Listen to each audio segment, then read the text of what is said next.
అయితే మహిళల గురించి లేదా ఏ చర్చ వచ్చినా, మహిళల గురించి ఏ చర్చ వచ్చినా, ఎక్కడ మాట్లాడాల్సి వచ్చినా కూడా నాకు మా అమ్మ జ్ఞాపకంకి వస్తుంది. అలా ఎందుకు అంటే చాలా సందర్భాల్లో రెండు చిన్న ఇన్సిడెంట్స్ చెప్తాను. రెండు ఇన్సిడెంట్స్. మేము చాలా సందర్భాల్లో గ్రామాల్లో తిరిగేవాళ్ళం. రైతుల సమస్యలు, కూలీల సమస్యలు, లేక ఆదివాసుల సమస్యలు, దళితుల సమస్యలు. ఆ రోజుల్లో అంతా ఎక్కువ సైకిళ్ళ మీదనే తిరిగేవాళ్ళం ఎక్కువ శాతం. ఒక్కొక్కసారి ఇంటికి తిరిగి వచ్చేసరికి రాత్రి 11, 12 అయ్యేది. 8 మంది, 9 మంది, 10 మంది పిల్లలను కూడా, అంటే అంతా స్టూడెంట్స్ అప్పుడు 16, 17, 18, 20 ఏళ్ళు వయసు లోపల ఆ టైంలో తిరిగి వచ్చేవాళ్ళం. 10 మంది, 11 మంది వచ్చినా కూడా ఒక్క అరగంట, గంట లోపల అమ్మ అందరికీ వేడివేడిగా అన్నం చేసి పెట్టేవారు. అంత రాత్రి కూడా అసలు కాస్త దాదాపు మా కోసం వెయిట్ చేస్తూ ఉండేది ఆమె. ఆ రోజుల్లో సెల్ ఫోన్స్ లేవు, ఎంతమంది వస్తున్నామని చెప్పడానికి, ఎప్పుడు వస్తామని చెప్పడానికి, ఏ సౌకర్యాలు లేవన్నట్లు. ఏ సౌకర్యాలు లేని టైంలో కూడా అసలు ఏ రోజు కూడా, ఒక రకంగా చెప్పాలంటే ప్రజల్లో పనిచేసే కార్యకర్తలు మా ఇంట్లో చాలా చొరవగా ఉండేవారు అన్నట్టు. అమ్మతో చాలా క్లోజ్గా ఉండేవారు, నాకంటే కూడా చాలా క్లోజ్గా ఉండేవాళ్ళు. సో అది ఆ ఇన్సిడెంట్స్ ఎప్పుడు జ్ఞాపకానికి వస్తూ ఉంటాయి అన్నట్లు. సెకండ్ ఇన్సిడెంట్ ఒకటి బాగా నాకు గుర్తుండిపోయిన ఇన్సిడెంట్ ఏంటంటే 83లో మన ఎన్టీ రామారావు గారు ముఖ్యమంత్రి అయిన తర్వాత నాదెండ్ల భాస్కర్రావు గారుని సీఎం చేసి ఎన్టీ రామారావు ప్రభుత్వాన్ని కూల్చేశారు. సో ప్రజాస్వామ్యాన్ని పునరుద్ధరించాలా, ప్రజలు ఎన్నుకున్నటువంటి ప్రభుత్వాన్ని మళ్ళీ తీసుకొని రావాలా, ఓట్లేసి మేము గెలిపించాము ఎన్టీ రామారావును, ఆయనను తీసేయడం ఏంటిది, మళ్ళీ ఆయనను డెమోక్రసీ ప్రకారంగా తీసుకొని రావాలని చెప్పేసి పెద్ద ఉద్యమాలు జరిగినాయి. ఉద్యమాలు జరిగినప్పుడు మేము ఆదిలాబాద్లో, అప్పుడు నేను న్యాయవాదిగా చేస్తున్నా, అప్పుడే అడ్వకేట్ అయ్యాను. 78లో అడ్వకేట్ అయ్యాను. 83 బహుశా 84లో జరిగింది ఇది. 84లో మేము ఆదిలాబాద్ బస్టాండ్ దగ్గర నిరాహార దీక్ష క్యాంప్ వేసుకొని నిరాహార దీక్షలో కూర్చునేవారు. మొదటి రోజు బాగానే జరిగిపోయింది. రెండో రోజు సెకండ్ డే నేను కూర్చున్నా నిరాహార దీక్షలో. రెండో రోజు నేను కూర్చుండేసరికి 10:30 టైంలో డిఎస్పీ అండ్ కానిస్టేబుల్స్ 2 జీపులు తీసుకొని వచ్చేసి, లేదు మీకు పర్మిషన్ లేదు, ఏం లేదు, మీరు పోలీస్ స్టేషన్ రావాల్సిందే అని చెప్పారు. లేదయ్యా మేము పర్మిషన్కి అప్లై చేశాము, అన్నీ ఓకే ఉన్నాయి దానిలో, అదిగాక మేము డెమోక్రసీ కోసం చేస్తున్నాము, చేసే హక్కు లేదా మాకని అంటే అదంతా మాకు లేదు, డిఎస్పీ గారు రమ్మంటున్నారు, ఎస్పీ గారు రమ్మంటున్నారు, రావాల్సిందే అని చెప్పేసి నన్ను జీప్లో కూర్చోబెట్టుకొని పోలీస్ స్టేషన్ తీసుకెళ్లారు. తీసుకెళ్ళిన తర్వాత అక్కడ డిఎస్పీ లేడు, ఎస్పీ లేడు, ఎవరు లేడు. ఏందా ఇక్కడ ఎవరు లేరంటే, మీకు కూర్చోండి సార్ వస్తారంటారు అందరూ. అంటే వాళ్ళ ఉద్దేశం ఏంటంటే మన పోలీస్ స్టేషన్లో ఉంచాలి అంతే, ఇంకా వేరే కారణం కాదు. అక్కడ కూర్చోబెట్టారు. తర్వాత నాకు తెలిసిన విషయం ఏంటంటే, అక్కడ నన్ను పోలీస్ స్టేషన్ తీసుకెళ్లారని తెలిసిన తర్వాత ఒక 15-20 నిమిషాల్లో అమ్మకు ఆ విషయం తెలిసి అమ్మ వచ్చి దీక్షలో కూర్చుంది, నిరాహార దీక్షలో కూర్చుంది. అమ్మ నిరాహార దీక్షలో కూర్చునేసరికి జరిగిన పరిస్థితి ఏంటంటే, ఆ చుట్టుపక్కల కాలనీలలో ఉన్నటువంటి ఒక మొత్తం జనమంతా కూడా, ముఖ్యంగా కార్మికులు, లేబర్సు, ఉమెన్, ముఖ్యంగా స్టూడెంట్స్తో సహా ఒక 200 మంది 300 మంది గ్యాదర్ అయిపోయారు అక్కడ. ఆ 2 కారణాలు. ఒకటి ఏంటంటే, ఎవరికి ఏ అవసరమున్నా అమ్మ, ఒకరింట్లో బియ్యం లేవు అంటే డైరెక్ట్ అమ్మ దగ్గరకు వచ్చి వెనకాల నుంచి వచ్చేస్తే అమ్మ 2 కిలోలు 3 కిలోలు ఇచ్చేది. ఒక బియ్యమే కాదు, ఏదంటే ఆ వస్తువు అసలు ఆమె చేతికి అసలు ఎముకనే ఉండేది కాదు. మేమేం పెద్ద రిచ్ ఫ్యామిలీ కాదు, ఏదో పెద్ద భూస్వామి కుటుంబంకి వెళ్ళి వచ్చిన వాళ్ళు కాదు. టీచర్, మా father only primary school teacher, అయినా ఆమె చాలా బాగా అట్లా చేసేది అన్నట్టు. సో ఆమె మీద అభిమానం అనుకోండి, ప్రేమ అనుకోండి, లేకపోతే ఏదండి, ఎంతంటే ఒక 200 మంది 300 మంది జనం గ్యాదర్ అయిపోయారు అక్కడ. సిఐ వచ్చాడు, దానిలో వచ్చి అక్కడ రోడ్డు మీద ఉండి సిఐ ఇక్కడికి వస్తా అంటే అసలు జనం అసలు ఎవరు కదులుతారు అక్కడ, రానిస్తారు. ఎస్ఐ వచ్చి అమ్మతో మాట్లాడాలి, అసలు అమ్మ దగ్గరికి పోవడానికి వీల్లేదంటున్నారు జనం అందరు కూడా.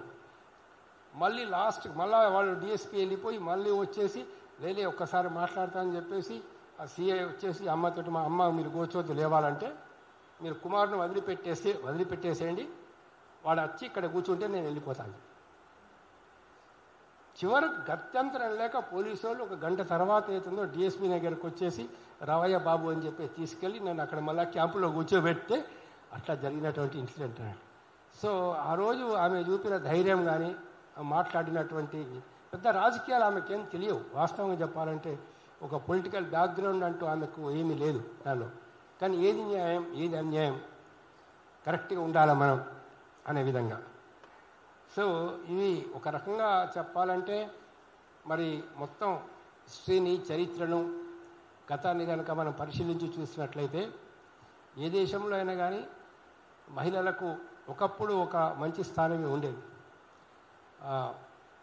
చాలా గ్రంథాలను కనుక మనం చూసినట్లయితే వేదాంత సభలో కూడా వాళ్ళు డిస్కషన్ చేసినట్లు, క్వశ్చన్ చేసినట్లు, పుస్తకాలు రాసినట్లు మనకు కనబడతా ఉంది.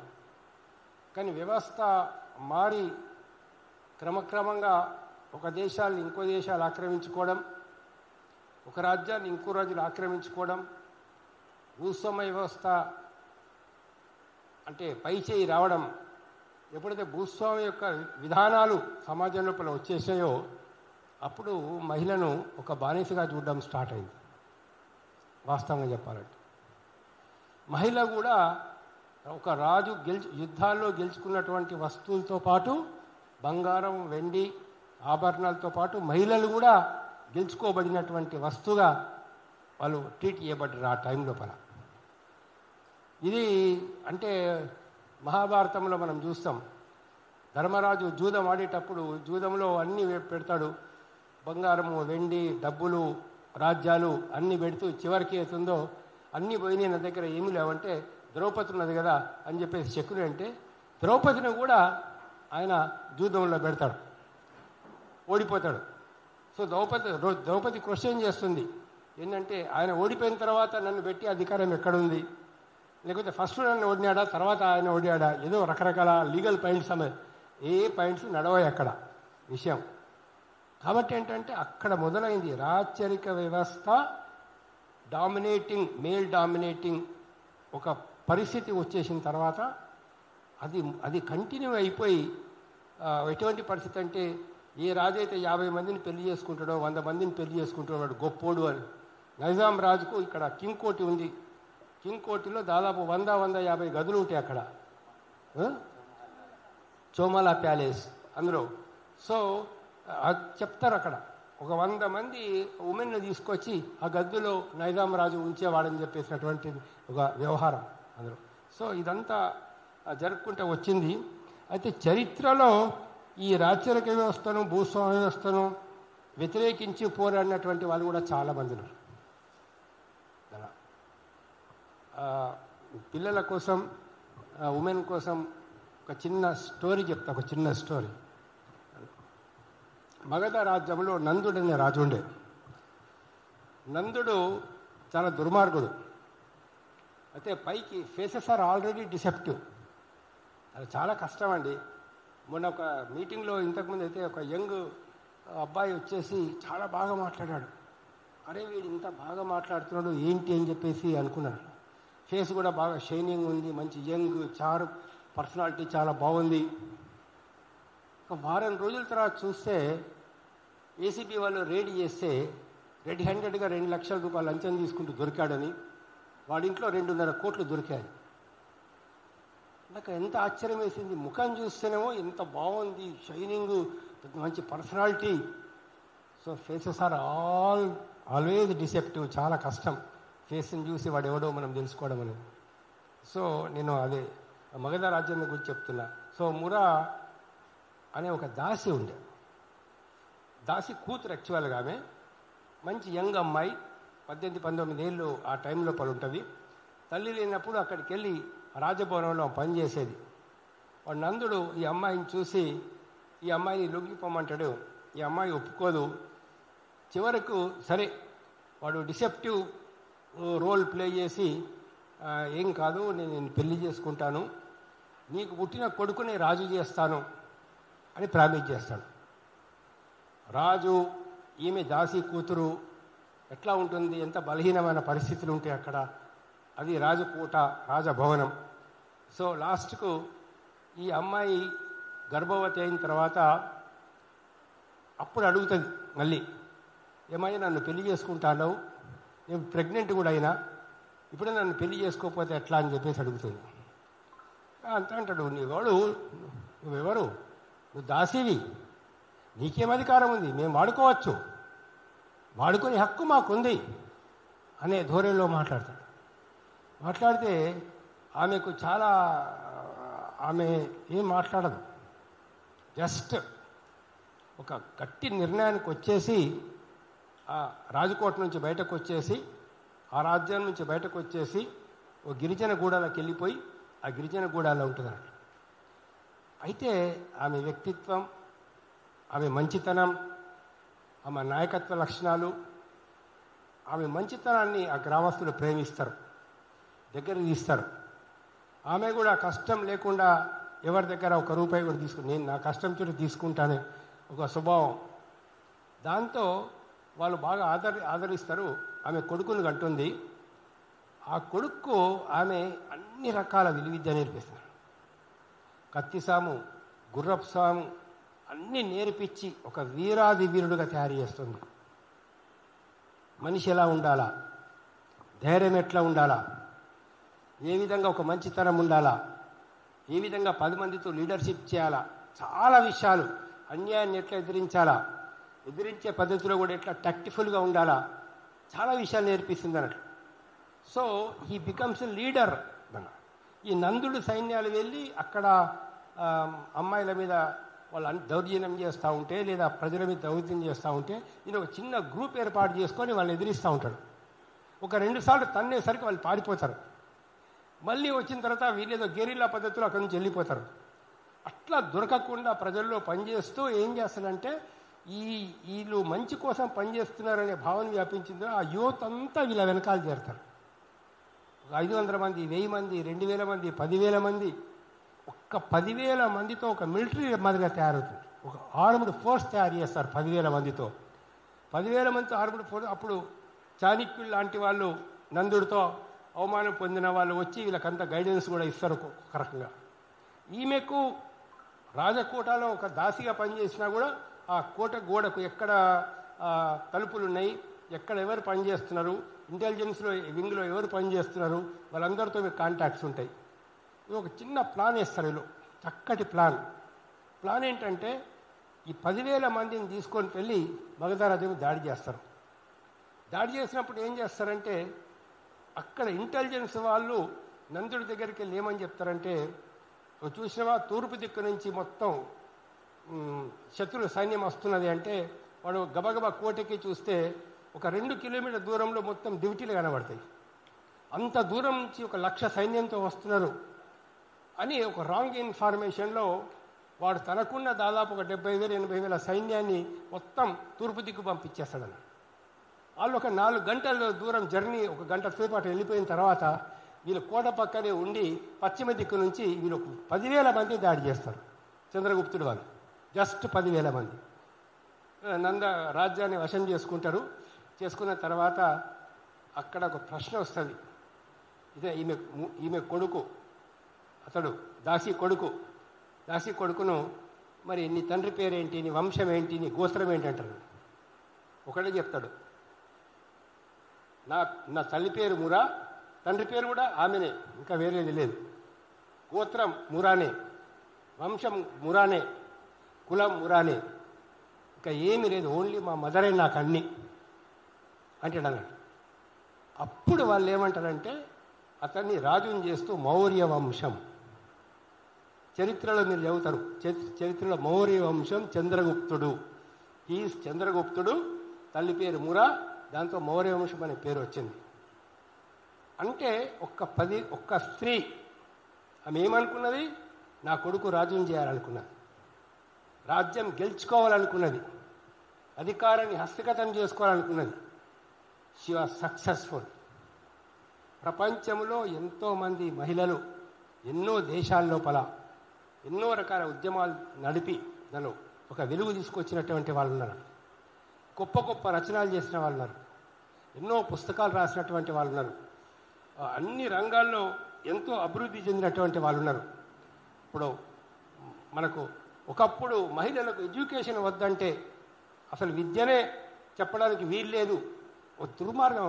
అంటే మీరందరూ టైం ఎక్కువ అవుతుందని నేను క్షమించాలా, కానీ దయచేసి మనుధర్మశాస్త్రం చదవాలా, కంపల్సరీ మీరు చదవాలా, పిల్లలైనా మీరు చదవాలా.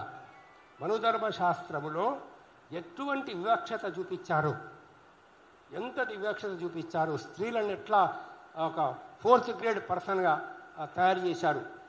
వేదం చదవడానికి వీల్లేదు, మంత్రాలు చేయడానికి వీల్లేదు, యజ్ఞాల్లో కూర్చోవడానికి వీల్లేదు, లేకుంటే బాల్యంలో తండ్రి చెప్పినట్లు వినాలా, యవనంలో భర్త చెప్పినట్టు వినాలా, ముసలితనంలో కొడుకు చెప్పినట్లు వినాలా, సొంత నిర్ణయాలు చేయడానికి వీల్లేదు, ఆమెకు స్త్రీల యొక్క సలహాలు తీసుకోవద్దు.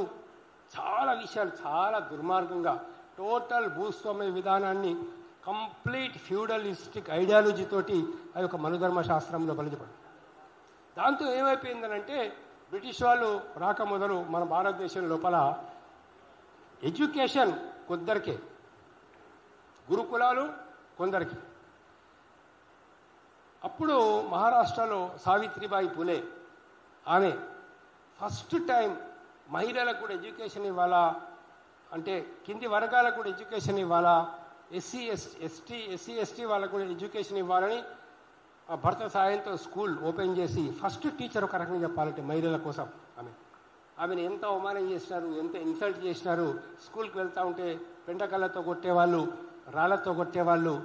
బట్ స్టిల్ ఒక రకంగా చెప్పాలంటే ఇండియా లోపల సరే వరకట్నానికి వ్యతిరేకంగా, బాల్య వివాహాలకు వ్యతిరేకంగా పోరాడే వాళ్ళు ఉన్నారు, రకరకాల దాసీ వ్యవస్థకు వ్యతిరేకంగా పోరాడే వాళ్ళు ఉన్నారు మన దేశం లోపల. ఎంత దుర్మార్గం అంటే మీకు అంత అంటే బహుశా భవిష్యత్తులో చదువుకుంటే మీకు తెలుస్తుంది.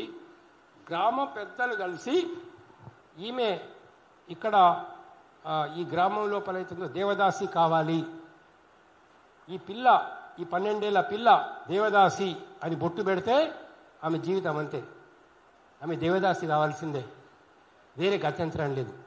అటువంటి దుర్మార్గమైనటువంటి పరిస్థితుల నుంచి, లేదా భర్త చనిపోతే యంగ్ ఏజ్లోని భర్త చనిపోతే వెంటనే తల ఎంట్రికలు తీసేసి తెల్ల బట్టలు కట్టేసి ఒక మూలకు కూర్చోబెట్టి ఆమె అసలు కనబడకూడదు, ఏ ఫంక్షన్లు కూడా కనబడకూడదు అని ఒక దుర్మార్గమైనటువంటి ఒక ఆచారాల వ్యవహారాల పద్ధతి నుంచి ఒక వ్యవస్థకు వ్యతిరేకంగా పోరాడి మనకు ఇండిపెండెన్స్ వచ్చిన తర్వాత equality, first right to equality, women కానీ ఎవరైనా కానీ అందరికి ఒకే ఓటు, ఒకే హక్కు, ఎలాంటి డిస్క్రిమినేషన్ చూపడానికి వీల్లేదు. Article 14, article 15, article 16, article 21 right to life అనేది ఇవ్వడం.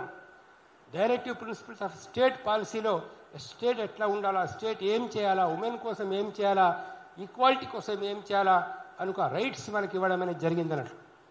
ఈ ఒక చరిత్ర ఉంది, దీనికి ఒక హిస్టారికల్ బ్యాక్గ్రౌండ్ అండి. స్వతంత్ర పోరాటంలో పోరాడినటువంటి ఝాన్సీ లక్ష్మీబాయి కావచ్చు, స్వతంత్ర పోరాటంలో పోరాడినటువంటి వాళ్ళు చాలామంది ఉన్నారు ఇక్కడ. మనకి ఏతుందో విజయలక్ష్మి పండిత్తో సరోజినీ నాయుడు, దాని తర్వాత రాణి బి అమ్మ, ముస్లిమ్స్లలో కూడా అరుణ ఆసఫ్ అలీ,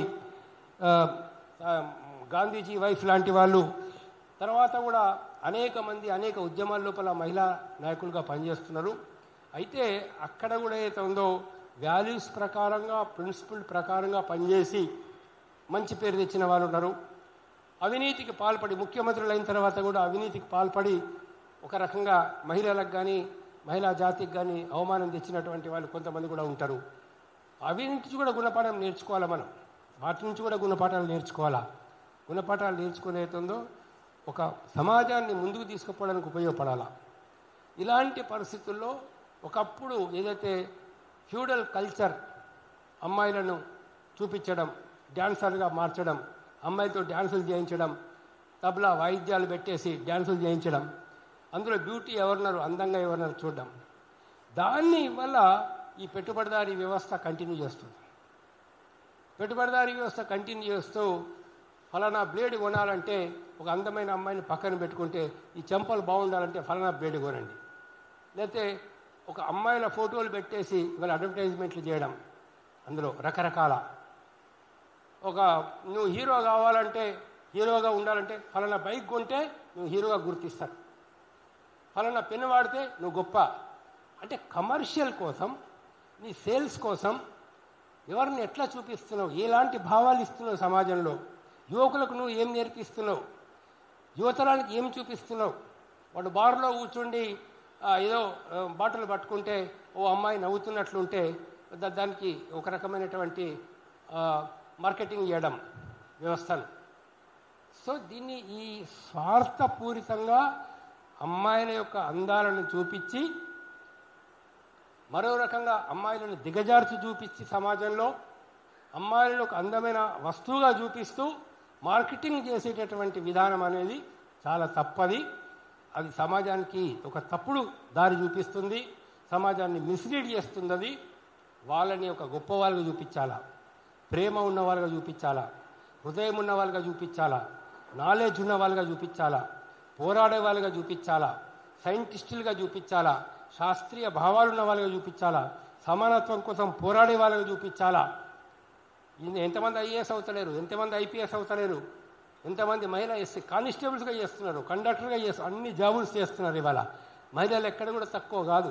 హలో, హైకోర్టులో అడ్వకేట్స్ చూస్తూ ఉన్నాం ఎంత బాగా ఆర్గ్యుమెంట్ చేస్తున్నారు. సుప్రీంకోర్టులో కూడా ఇవాళ చాలామంది మహిళా జడ్జీలు వచ్చినారు. దానిలో చాలామంది మహిళా జడ్జీలు వచ్చినారు. పవర్ఫుల్గా ఆర్గ్యుమెంట్ చేసి పవర్ఫుల్గా తీర్పులు చెప్పే స్థితిరూపాలు కూడా ఉన్నారన్నట్లు. మనకు మహిళా ఐపీఎస్ ఆఫీసర్స్ని చూసినాం, కొంతమందిని మహిళా రచయితల్ని చూసినాం దానిలో. సో ఒక మంచి సమాజంలో ఉన్నటువంటి ఒక పవర్ఫుల్ వ్యక్తుల్ని ఇవాళ ఒక మార్కెటింగ్ చేసి అందమైన వస్తువులుగా చూపిస్తే డబ్బుల కోసం.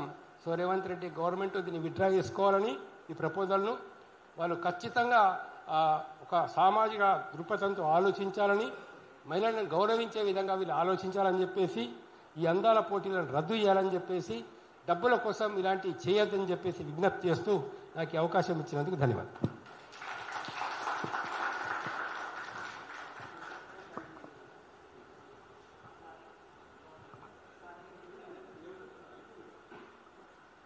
చాలా ఇన్స్పైరింగ్ విషయాలు తెలియజేస్తూ, అదే రకంగా మహిళ అంటే ఎలా ఉండాలి, ఎలాంటి మహిళలు మనకు ఆదర్శంగా ఉంటారు అనే దానికి సంబంధించి చాలా స్పష్టంగా వివరించినటువంటి justice Chandrakumar, retired justice Chandrakumar గారికి ధన్యవాదాలు. ఇప్పుడు వచ్చిన విద్యార్థులు ఎవరైతే ఉన్నారో విద్యార్థులు ఏదైనా ఒక 2 నిమిషాలు, అంటే మీరు ఎవరైనా మాట్లాడాలి అనుకుంటే 1 minute 2 minutes మీ యొక్క దీన్ని వచ్చి ముందుకు మాట్లాడాల్సిందిగా రిక్వెస్ట్ చేస్తున్నాను. ఎందుకంటే మనకు చాలా తక్కువ టైం ఉంది. మనకు ఇక్కడ 1 o'clockకి మనం క్లోజ్ చేయాలి.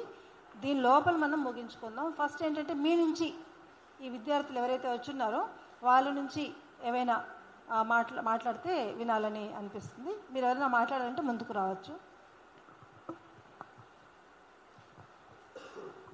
సో మీరు ఇంట్రడ్యూస్ చేసుకొని మాట్లాడండి.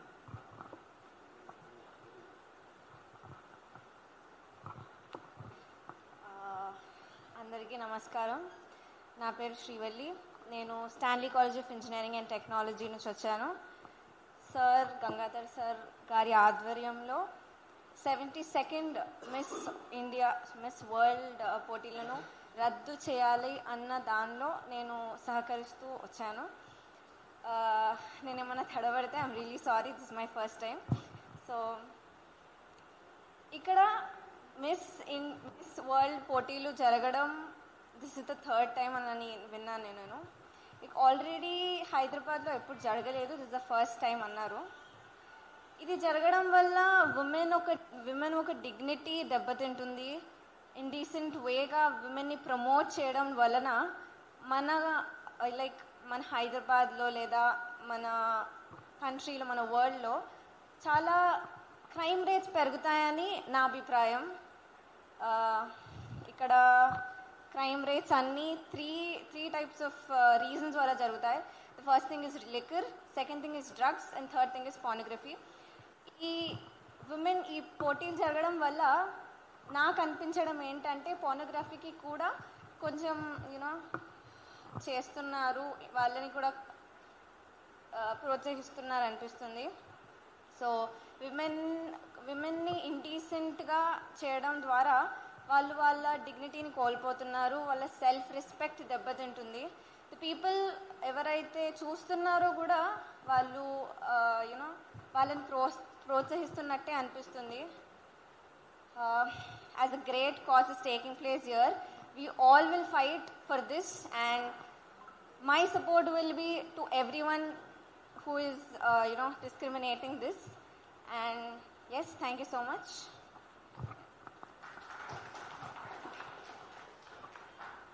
థ్యాంక్ యూ మా. నెక్స్ట్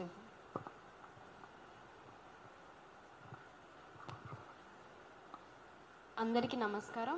నా పేరు అక్షయ. నేను గంగాధర్ సార్ వాళ్ళ స్టూడెంట్, త్రిబ్లీ బ్రాంచ్ నుంచి వచ్చాను.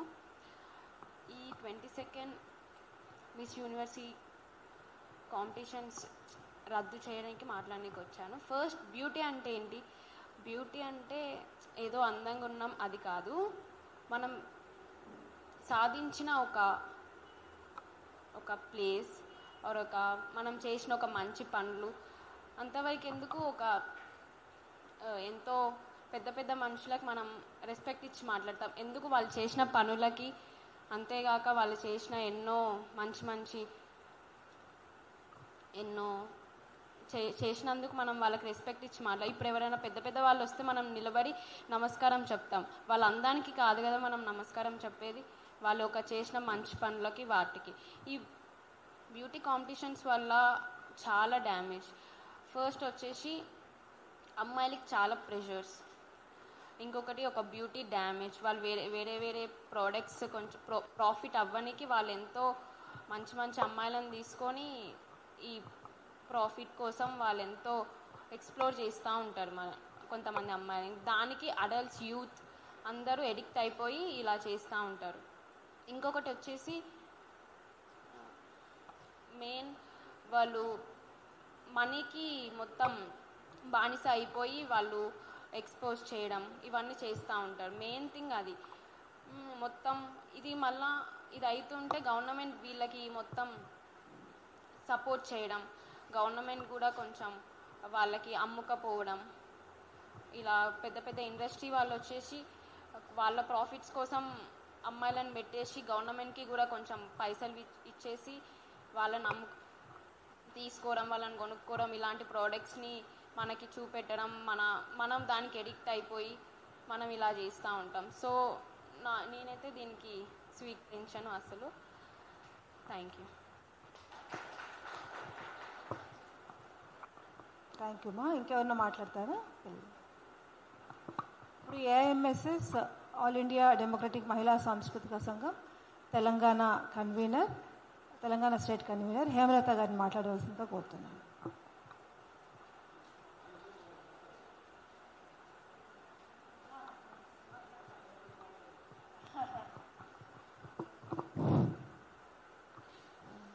వేదిక పైన ఉన్న పెద్దలు జస్టిస్ చంద్రకుమార్ గారు, కృష్ణవేణి మేడం,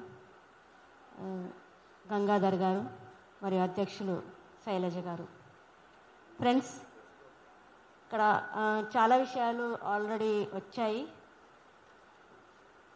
ఇక్కడ తెలంగాణ గవర్నమెంట్ హైదరాబాదులో మే 7వ తేదీ నుంచి 31వ తేదీ వరకు 72వ మిస్ వరల్డ్ అందాల పోటీల్ని నిర్వహించబోతుంది. అయితే మనం దీన్ని ఎందుకు వ్యతిరేకించాలి అనేది ఆల్రెడీ చాలా పాయింట్స్ వచ్చాయి. యాక్చువల్గా ఈ అందాల పోటీలు నిర్వహించడం ద్వారా మొత్తం కాస్మెటిక్ బిజినెస్ని, కాస్మెటిక్ కంపెనీస్కి వేల కోట్ల రూపాయలని లాభాలని చేకూర్చడానికే ఈ అందాల పోటీలు అనేవి నిర్వహించబడతాయి. ఈ అందాల పోటీ నిర్వహించడం వల్ల మహిళల్లో కాస్మెటిక్ ప్రోడక్ట్స్ పట్ల వాళ్ళకు ఆకర్షణ వాళ్ళలో పెంచి ఇంకా మరింత బిజినెస్ పెంచుకోవడానికి ఇది దోహదం చేస్తుంది. కానీ ఈ అందాల పోటీ వల్ల మహిళలకు ఎటువంటి ప్రయోజనం లేదనేది విషయాన్ని మనం గుర్తించాలి. మహిళల పైన ఇంకా నెగిటివ్ ఇంపాక్ట్ అనేది ఇది క్రియేట్ చేస్తుంది అనే విషయం కూడా మనం అర్థం చేసుకోవాల్సి ఉంటుంది. ఈరోజు ఎట్లా ఉందంటే అందాల పోటీ నిర్వహించడం తప్పేంటి అనే విధంగా సమాజంలో ఒక రకమైన అభిప్రాయం అనేది నెలకొని ఉంది. కానీ ఈ అందాల పోటీ నిర్వహించడం వల్ల ఆ మహిళల్ని, అంటే ఆ అందాల పోటీలో మహిళల్ని రకరకాలుగా అప్సీన్గా వల్గర్గా బిక్నీ బిక్నీ డ్రెస్సుల్లోనూ వాళ్ళని ర్యాంప్ పైన వాక్ చేయించడం ఇవన్నీ కూడా చేస్తుంటారు. అంతేకాకుండా మహిళల్ని కొలతలు బిగించి ఇంత సన్నగా ఉండాలి, ఇంత లావుగా ఉండాలి, ఈ కొలతలతో ఫిజికల్ కొలతలతో ఒకరిని అందమైన వాళ్ళుగా ఎట్లా నిర్ణయిస్తారు? ఇది చాలా అనైతికమైనది, ఇది తప్పు. మహిళలంటే కేవలం అందం, బాహ్య సౌందర్యమే కాదు కదా. మహిళలంటే క్యారెక్టర్, నిజమైన క్యారెక్టర్. వాళ్ళు చేసే మంచి పనులు, వాళ్ళు సమాజం కోసం ఏం చేస్తున్నారు, అన్యాయానికి వ్యతిరేకంగా ఫైట్ చేస్తున్నారా లేదా, ఇది మహిళల యొక్క నిజమైన అందం అనేది విషయాన్ని ఈరోజు సమాజానికి మనం చెప్పాల్సి ఉంటుంది. ఈరోజు సమాజంలో బాహ్య సౌందర్యమే నిజమైన సౌందర్యంగా చూపెడుతున్నారు. ఇది చాలా తప్పు విషయము. ఇది అందాల పోటీలు నిర్వహించడం ద్వారా ఇది మరింత పెరుగుతుంది. దీని ద్వారా మహిళల్లో అనేక రకాల సమస్యలు, సామాజిక సమస్యలే కాదు మానసిక సమస్యలు అనేవి కూడా తలెత్తుతాయనేది కూడా మనం గమనించాల్సి ఉంటుంది. అంతేకాకుండా ఈరోజు రాష్ట్ర ప్రభుత్వం ఏం చెప్తుందంటే ఈ అందాల పోటీని నిర్వహించడం ద్వారా మహిళల ఆత్మగౌరవం పెరుగుతుంది, మహిళల కాన్ఫిడెన్స్ పెరుగుతుందని, వాళ్ళ వ్యక్తిత్వం అభివృద్ధి చెందుతుంది, ఈ విధంగా రకరకాల మాటలు చెప్పడం అనేది చేస్తున్నారు. అక్కడ ముఖ్యమంత్రి కానీ లేకపోతే టూరిజం మినిస్టర్ కృష్ణారావు గారు కానీ ఈ విధంగా చెప్పడం జరుగుతుంది. కానీ దీని ద్వారా నిజంగా అట్లా జరుగుతుందా? అలా జరిగే అవకాశమే లేదు. ఇంతకుముందు ఎన్నో అందాల పోటీలు జరిగాయి. ఆ అందాల పోటీల్లో చాలాసార్లు భారతదేశంలోనే జరిగాయి. సుస్మితా సేన్ కానీ, ఐశ్వర్య రాయ్ కానీ, మొన్నటి వరకు మానుషి చిల్లర్ కానీ, యుక్తాముఖి అని, వీళ్ళందరూ చాలామంది మన భారతదేశం నుంచే అందాల పోటీల్లో గెలుపొందారు. వాళ్ళు ఏం చేశారు? దేశంకి మహిళలకు ఏం చేశారు? మహిళల సమస్యల పరిష్కారం కోసం ఫైట్ చేశారా? వాళ్ళు మహిళల్ని ఉన్నతమైన స్థానంలో తీసుకురావడానికి ఏమైనా కృషి చేశారా? లేదు. ఇది కేవలం వాళ్ళు కెరీర్లో అభివృద్ధి చెందడం కోసం, వాళ్ళ సినిమాల్లో యాక్ట్ చేయడం కోసం, లేకపోతే ఏదైనా ప్రోడక్ట్కి అంబాసిడర్గా ఉండడం కోసమే వాళ్ళు పనికొచ్చారు. కానీ సమాజంకి వాళ్ళు ఇసుమంతా కూడా చేసింది లేదు. మహిళలకు అసలే ఏం చేసింది లేదనే విషయం మనం గుర్తించాలి. మహిళలు ఈరోజు పరిస్థితి ఏంటి? మహిళల పైన అనేక రకాల నేరాలు, అత్యాచారాలు పెరుగుతున్నాయి. ఈరోజు ఎక్కడ సెక్యూరిటీ లేని పరిస్థితి. మొన్ననే MMTSలో జరిగిన సంఘటన మీ అందరికీ తెలుసు. ఒక యువతి పైన అత్యాచార చేయబోతే అమ్మాయి మెట్రో ట్రైన్ నుంచి దూకేయడం జరిగింది. మరి ఇలాంటి నేరాలు, అత్యాచారాలు జరుగుతున్న ఈ పరిస్థితిలో మహిళలకి రక్షణ కల్పించడానికి చర్యలు చేపట్టాలి. కానీ ఈరోజు అవి పక్కన పెట్టేసి ఈరోజు అందాల పోటీలని ఈరోజు ప్రభుత్వాలు చెప్తున్నాయి. ఈ అందాల పోటీల వల్ల ఈ మహిళల పైన నేరాలు మరింతగా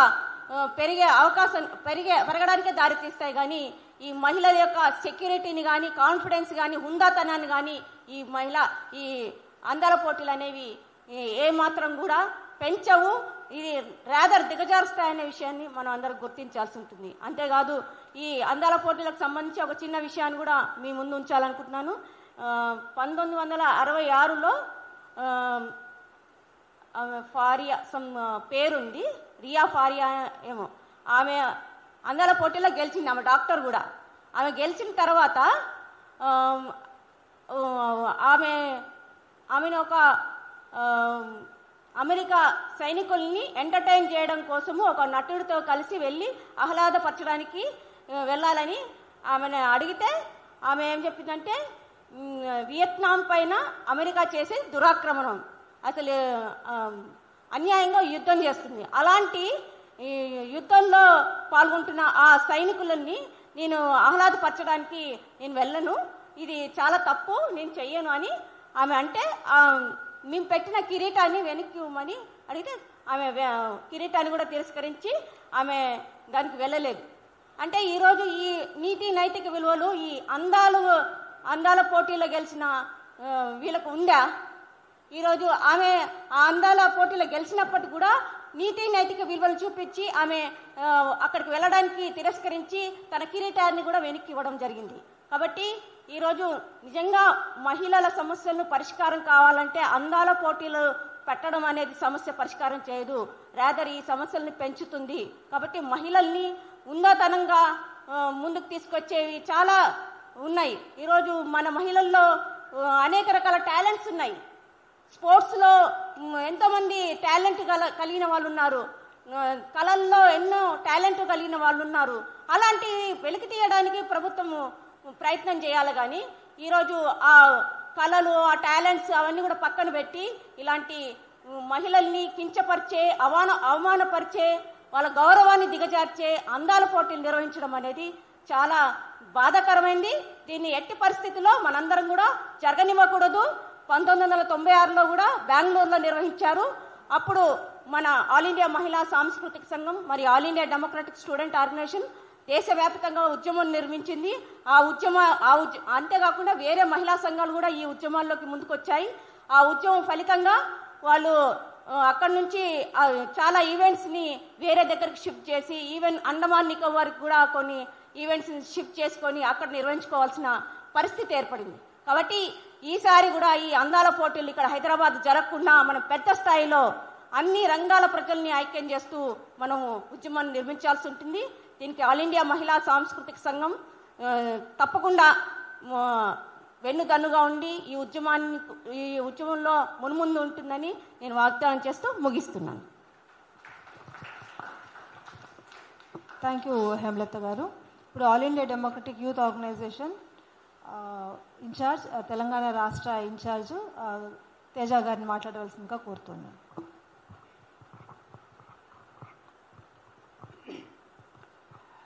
ఈ రౌండ్ టేబుల్ సమావేశానికి ముఖ్య వక్తగా వచ్చేసినటువంటి జస్టిస్ చంద్రకుమార్ సారు మరియు వేదిక మీద ఉన్నటువంటి ఇతర పెద్దలు మరియు మిత్రులారా, ఈరోజు సమాజంలో సగభాగంగా ఉన్నటువంటి మహిళల పరిస్థితి మనం గమనిస్తే వారికి విద్యా అవకాశాలు కానీ ఉపాధి అవకాశాలు కానీ ఏమాత్రం పెరగట్లేదు. రాదర్ వాళ్ళని ఒక సామెత అంటే ఒక నానుడు ఉంది మన దగ్గర, ఒక మహిళ చదువుకుంటే ఒక కుటుంబం మొత్తం కూడా విద్యార్థికులు అవుతారని చెప్పేసి. అట్లాంటి పరిస్థితుల్లో మహిళకి అధిక ప్రాధాన్యత ఇచ్చి విద్యా అవకాశాలు ఉపాధి అవకాశాలు పెంచాల్సిన నేపథ్యంలో ఈరోజు వారి యొక్క దృష్టిని సంకుచితం చేసి వారిని కేవలం అందం ఆధారంగానే గుర్తించి వారికి సమాజంలో పురుషులతో సమానంగా ఈ యొక్క దేశాభివృద్ధిలో భాగస్వామ్యం చేసేటువంటి ప్రయత్నాన్ని, ఆ యొక్క కృషిని పూర్తిగా తృణీకరిస్తూ చూడడం అనేది ప్రభుత్వాల యొక్క సంకుచితమైన దృష్టి. చాలా అన్యాయమైన విషయం అది. సో కాబట్టి ఇందాక వక్తలందరూ మాట్లాడారు, మహిళలకి భౌతిక సౌందర్యం కంటే ఆత్మ సౌందర్యము చాలా గొప్పదని చెప్పేసి. ప్రతి ఒక్కరికి కూడా, పురుషులకు కూడా ఆత్మ సౌందర్యమే అధికమైనది. సో కాబట్టి ఒక వ్యక్తిని మనం గుర్తించాలి అంటే ఆ వ్యక్తి యొక్క వ్యక్తిత్వాన్ని, క్యారెక్టర్ని, ఆయన గుణగణాలని, ఆ విలువల్ని ఆధారంగా చేసుకొని గుర్తించాలి తప్పించి ఆ వ్యక్తి నల్లగా ఉన్నాడా, తెల్లగా ఉన్నాడా, అందంగా ఉన్నారా లేదనేది అది ఎంత మాత్రం కూడా సరైనటువంటి కొలమానం కాదు. సో కాబట్టి ఆ విధంగా మనం చూడకూడదని చెప్పేసి All India Democratic Youth Organisation భావిస్తుంది. అంతేకాకుండా ఈ 72వ ప్రపంచ అందాల పోటీలు అనేవి ప్రపంచంలో మనం గమనిస్తే కూడా ఈరోజు ఏ పురుషుడు కూడా యూనిఫామ్గా సిమిలర్గా లేరు. ఈరోజు మొత్తం ప్రపంచవ్యాప్తంగా మహిళల్ని కానీ పురుషులు కానీ పరిశీలిస్తే, కేటగరైజ్ చేస్తే వాళ్ళు నీగ్రాయిడ్గా, తర్వాత మొంగలాయిడ్గా, కాకసాయిడ్గా ఈ రకంగా కేటగరైజ్ చేయబడి ఉన్నారు. సో కాబట్టి ఇట్లాంటి వైవిధ్యం ఉన్నటువంటి స్త్రీ పురుషుల్ని అందం పేరుతో అటు మిస్ యూనివర్స్ కానీ, మిస్ వరల్డ్గా కానీ, లేకుంటే మిస్టర్ ఇండియా కానీ, మిస్టర్ వరల్డ్గా కానీ చూడడం అనేది అది ఎంత మాత్రం సరైనది కాదు. ఇది పూర్తిగా ప్రజల యొక్క దృష్టిని, యువత యొక్క దృష్టిని పక్కదోవ పట్టించడానికి, వారి యొక్క శక్తి సామర్థ్యాన్ని సమాజానికి వినియోగించకుండా చేయడానికి, అంతేకాకుండా సమాజంలో రోజు రోజుకి పెరిగిపోతున్న సామాజిక సమస్యల పట్ల వారి యొక్క దృక్పథాన్ని పూర్తిగా అటువైపు నుంచి మరలించి ఈ విధంగా సంకుచితం చేసి అందాల వైపు లోపే వాళ్ళని బంధించేటువంటి ప్రయత్నం జరుగుతూ ఉంది. కాబట్టి దాన్ని ఆ విధంగా చూసి ఈ ప్రభుత్వాలు ఈరోజు ప్రజల్ని, యువతని ముఖ్యంగా నిర్వీర్యం చేస్తూ ఉన్నాయి. దాన్ని అరికట్టాలని చెప్పేసి మేము భావిస్తూ ఉన్నాము. అంతేకాకుండా నిజంగా యువతకి, మహిళలకి ఆదర్శం ఈరోజు గొప్ప గొప్ప శాస్త్రవేత్తలు ఉన్నారు.